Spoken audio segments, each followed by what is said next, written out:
அனைவருக்கும் வணக்கம். நாம இப்ப எதிர்நீச்சல் சீரியல்ல என்னெல்லாம் சுவாரஸ்யமான விஷயங்கள் நடக்குதுன்னு பார்க்கலாம் வாங்க.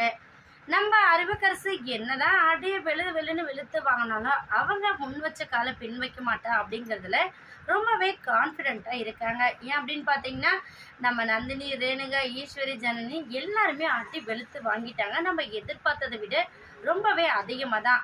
லாஸ்ட் எபிசோடில் வேறு லெவல் இருந்துச்சு. வரப்போகிற எபிசோட்ஸும் கண்டிப்பாக அதே போல் ரொம்ப மாசாக தான் இருக்க போகுது. ஏன் அப்படின்னு பார்த்தீங்கன்னா, இப்போ நம்ம அறிவுக்கரசி அடி வாங்கிட்டு ஏன்டா இப்படி இருக்கிறோம் அப்படிங்கிற மாதிரி நேராக நம்ம குணசேகரன் கிட்ட வராங்க. குணசேகரன் இதை பார்த்துட்டு ஒரு நிமிஷம் அப்படியே ஆடி போயிடுறாங்க. என்ன 4 பேரும் சேர்ந்து உன்னை வெளுத்து வாங்கிட்டாங்களா அறிவுக்கரசி அப்படிங்கிற மாதிரி கேட்க, நம்ம அறிவுக்கரசி அடி வாங்கிட்டு என்னதான் பேந்தன்னு முடிச்சுட்டு வந்தாலும் இப்போ குணசேகரன் கிட்ட கதிர்கிட்டலாம் என்ன பண்ணாங்கன்னா, மாமா என்ன நடந்தாலும் சரி இந்த கல்யாணத்துலேருந்து நான் பின் வாங்கவே மாட்டேன் அப்படின்னு சொல்லிட்டு ரொம்ப கான்ஃபிடென்ட்டாக இருக்காங்க.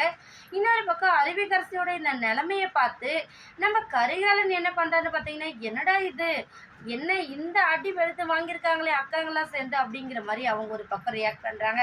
ஒரு பக்கம் இந்த மாதிரி இவங்களோட ஸ்டோரி வந்து ஓடிட்டுருக்கு. இன்னொரு பக்கம் நம்ம சக்தி, ஜனனி 2 பேரும் இவ்வளோ நாள் பிரிஞ்சிருந்தாங்க.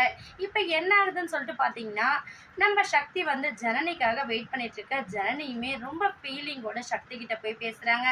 பேசும்போது சக்தியை டோட்டலாக அவாய்ட் பண்ணிவிட்டு, நான் டிஸ்டர்ப் இல்லாமல் தானே வெளியில் வந்துட்டேன், நீ ஏன் சக்தி திரும்ப தொந்தரவு பண்ணுற அப்படிங்கிற மாதிரி நம்ம ஜனனி கேட்க, உடனே நம்ம சக்தி என்ன பண்ணுறான்னு சொல்லிட்டு பார்த்தீங்கன்னா, ஜனனி உனக்கு கொஞ்சமாச்சு புரியுதா இல்லையா, நான் உன்னை லவ் பண்ணுறது ஏன் நீ புரிஞ்சுக்க மாட்டேங்கிற அப்படின்னு சொல்கிறாங்க. ஜனனி உடனே என்ன பண்ணுறதுன்னு தெரியாமல் நம்ம சக்தியை ஒரு ஹக் பண்ணிக்கிறாங்க. பார்க்கவே ரொம்ப ரொமான்ஸ் சீன் மாதிரி போயிட்டுருக்கு. மிஸ் பண்ணாமல் நீங்களும் பாருங்கள்.